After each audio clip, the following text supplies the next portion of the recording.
Meaning of encephalitis. Encephalitis.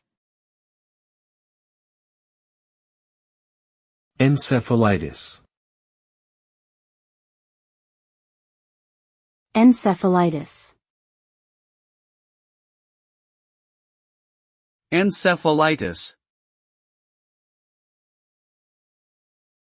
Encephalitis is a medical condition where the brain becomes inflamed. This can be caused by viral, bacterial, or other infections, as well as autoimmune disorders.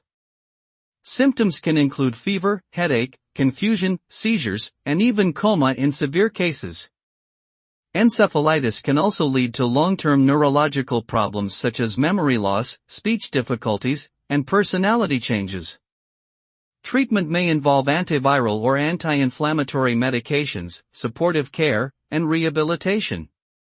Prevention measures such as vaccination and avoiding exposure to ticks that carry certain viruses can also help reduce the risk of contracting encephalitis.